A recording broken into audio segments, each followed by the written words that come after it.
Hey everyone, welcome to the EarthRise podcast. This is Derek Barris doing a second attempt at the video podcast this time. If you just listened on audio last week, then had a little problem with the video, but I think I have it dialed in now.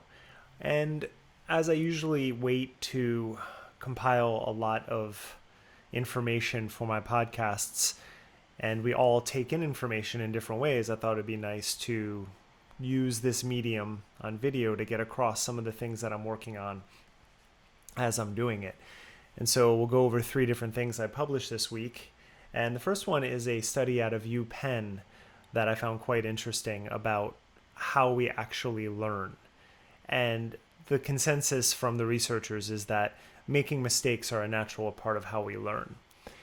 Basically, they looked at it between what they call low beta thinkers, and these are people who will always choose the simplest route possible. And then there's high beta thinkers who basically overthink things all of the time.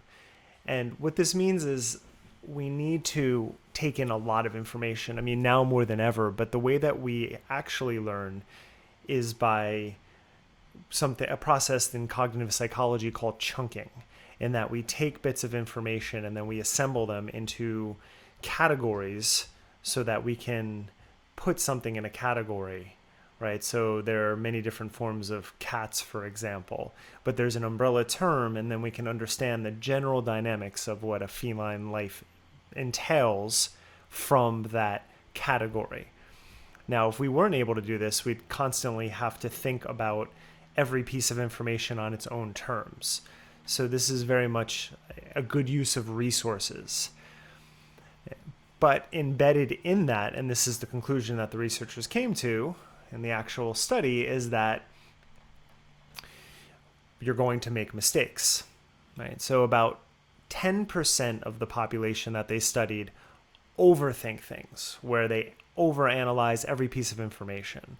And about 20% underthink things, where they just take the easiest route and whatever's displayed to them, if it helps to confirm their pre-existing biases, they'll usually go with that because that's the easiest route. 70% of us are in the middle. Now, we want to understand that getting the gist is basically how we share information and how we can have discussions and dialogues. When you're on either extreme, problems start to happen.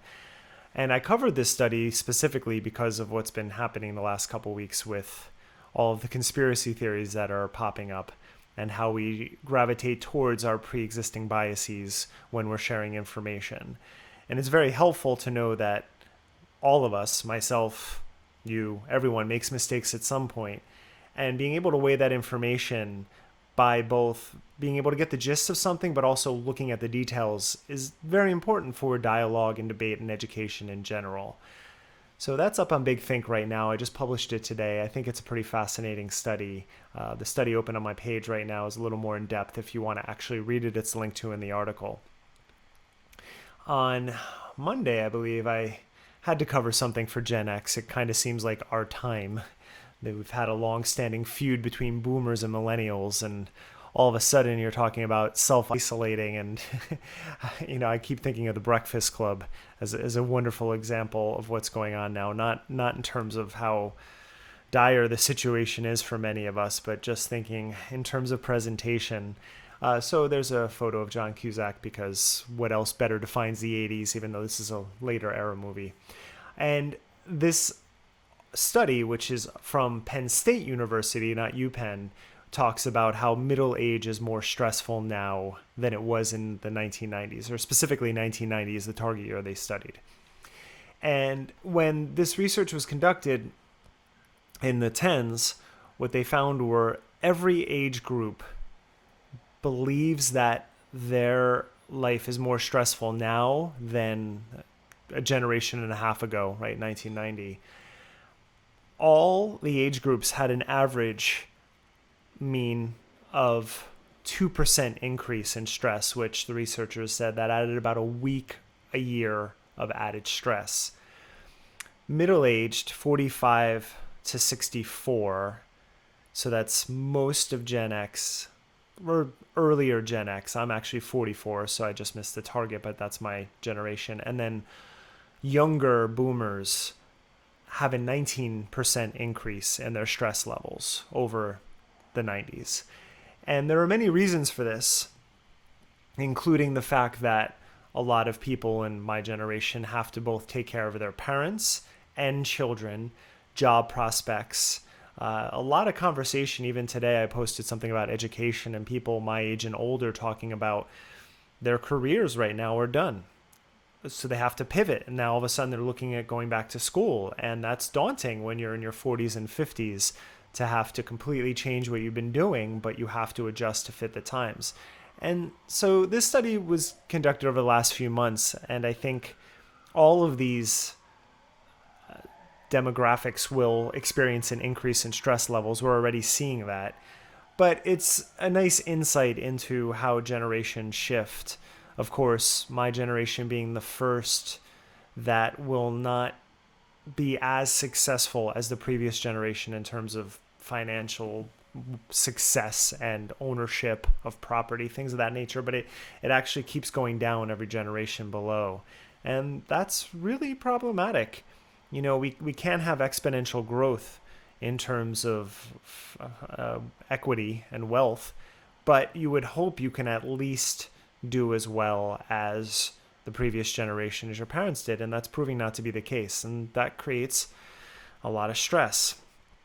Which brings me to the last one I'll focus on, which is the basis of my new newsletter. I've been running a newsletter since the year 2000, so I've collected quite a list, and it's gone through many iterations over those years, and I'm still sending out my regular sort of updates, my yoga mixtapes, my schedules, classes, articles, all of those things. But I've started the EarthRise Wellness newsletter specifically, which has its free level, which I just described, and also a paid subscriber level, which is $7 a month or $70 a year. And it will be a weekly transmission of a lot of different anxiety and wellness optimization techniques that I come across and have spent many years researching, studying, trying to live, and teaching. And this week I launched the first one, and I made it free for everyone just so they can get an idea of what they would get in their inbox every Monday. That $7 fee also includes a Zoom workshop every week, a yoga workshop, every month. So you can check all that out at derekbarris.substack.com, which is up on the screen right now. And this week I go over a couple of anxiety-related articles that I think are relevant. And the first one, I believe, was from CNN, which talks about 5 signs that coronavirus anxiety is threatening your mental health. And they are trouble sleeping, focusing on bad news, which is extremely challenging not to do right now, losing interest and pleasure in things that you enjoy, feelings of helplessness or crippling anxiety, which I can tell just on my social media feeds some people are going through, and it's real, and suicidal ideation. And that is the extreme level of anxiety and depression, of course.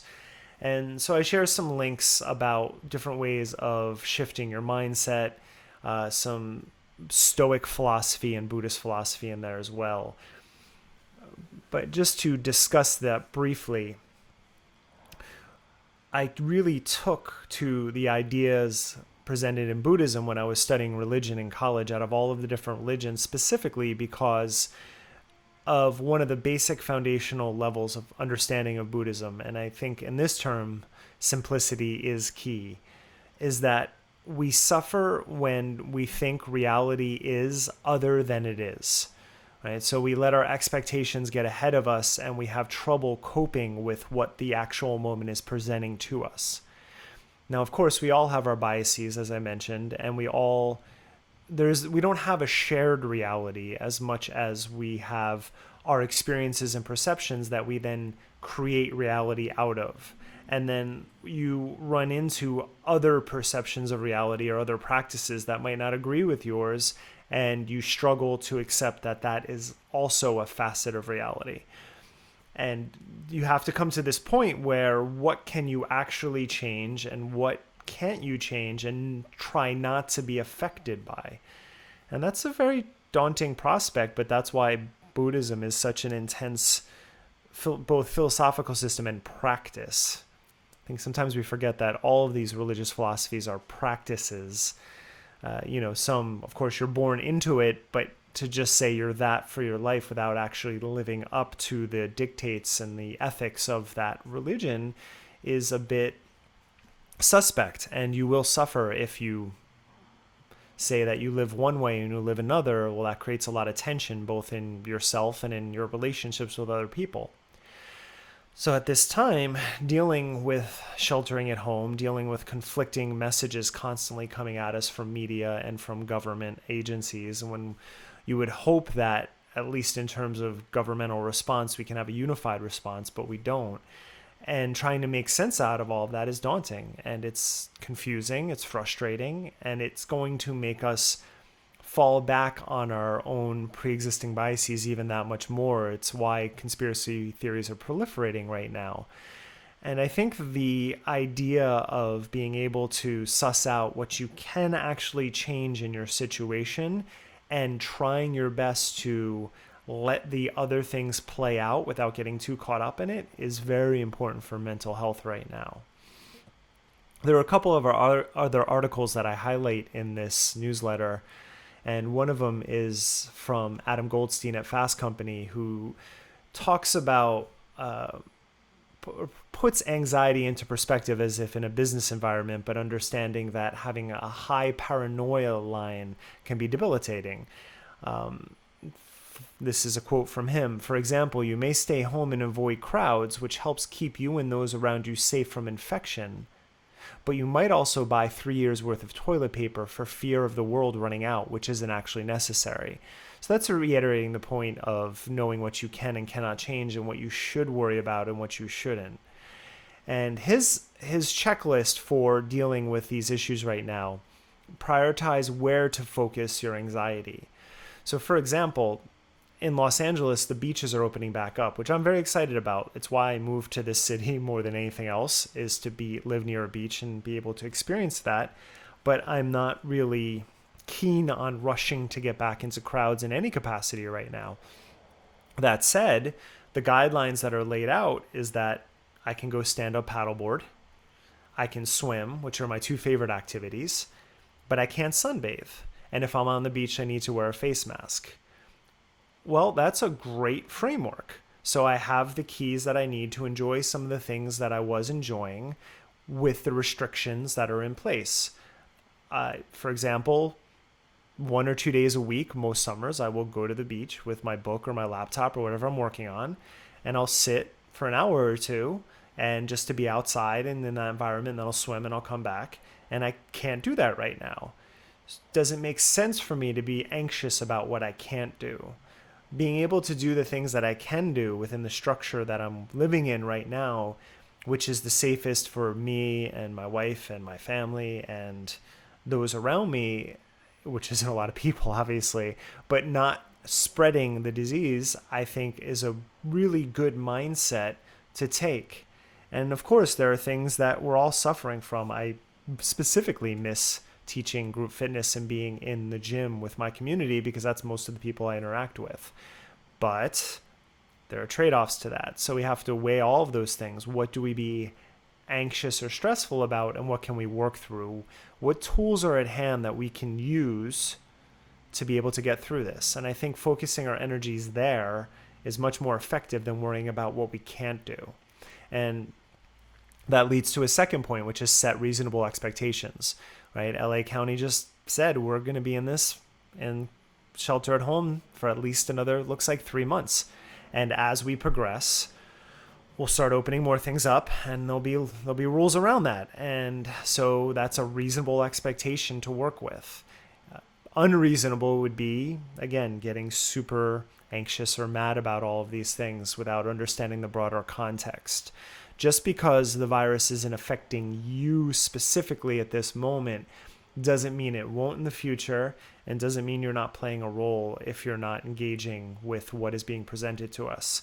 And we can have separate debates about whether or not our approach as a city and as a nation is the right one. And I think those are good conversations to have. But at least for now, we're working with a relatively flat curve, even though the numbers in LA County are going up. So we have to look at all of the data to make those decisions. And the final one is to put stress into perspective.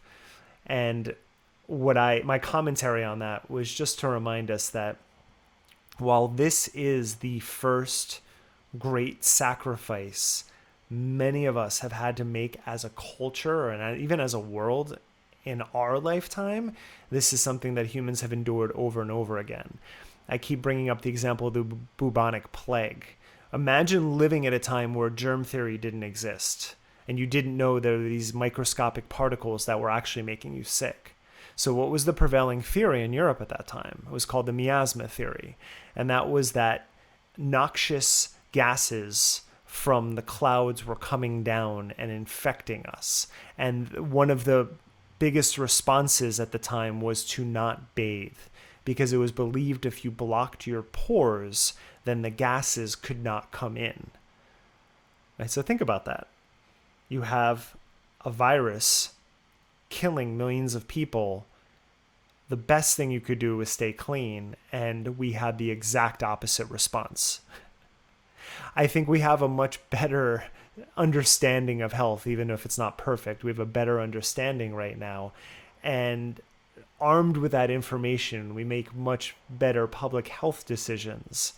And that's a way of putting all of this into perspective. We've endured far worse. Some people listening might have lived through World War II. Right? And that was, I'm guessing, even though I wasn't involved in that, a very stressful time. So we are capable of overcoming great obstacles. And if we remember that and put our energy, our mental energy into that and building something right now, we'll just, I think, make it through this a little more saner. I don't know if that's the right way to phrase it, but and I say that with the recognition that I know people are struggling. I won't get too deep into my own situation, but my household is making about a third of what it was 2 months ago. So that struggle is real. I get that, but you also have to recognize the situation for what it is and do your best instead of getting bogged down by that. And finally, Naz Behesti at Forbes wrote up an article about anxiety as well, talking about 3 calls to action to help to navigate this moment. And commit to boundaries is the first one. And I use the example in my commentary of how often I go to check Apple News, which is I'm working for a while and then I'll just keep checking the news. And I have long advocated for the necessity of staying informed, staying engaged, right? Just like you may be born into a religion, but you still have to live up to what it asks of you. The same is true of a democracy. And when I come across people who don't vote or don't pay attention to legislation, either locally or nationally, that lack of engagement helps to feed the conspiracy theories that pop up during times like this, because when you are actually asked to engage and you're forced to engage, you don't no longer have a choice. If you don't have that education and knowledge of what led to this moment, then it's very easy to fall for the most suspicious ideas out there. And we tend to focus on the outliers, those low beta, right, ideas that are out there.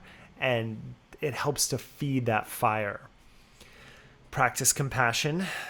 Great one, as always. One of the distinctions of humans is our ability to generate empathy. Empathy is the understanding that, or the realization that I can feel what you feel. Compassion goes one step further, which is why it was sort of the peak in Buddhism, in terms of I can feel what you're feeling and I'm going to help. I'm going to try, as Hippocrates said, to do no harm in this situation. I'm going to try to help this situation. And the last one is get creative. And there are a lot of different ways you can do it at this time. Your imagination is one of the most powerful devices that you have at your disposal at all times. And you can either let your mind go in many directions, which would dampen your creativity, or you could actually put it to use looking onto your bucket list. Of course, we can't do our travel bucket lists right now, but we can do plenty of other things with our time here. And I will leave it at that. I will see you next week, as I'll be covering what I'm covering every week for the foreseeable future now. And again, derekbarris.substack.com if you want to find out more about the newsletter. Sign up for the free one so you get a taste. And if you like and want to support my work, you can move to the paid level. And I'll talk to you soon.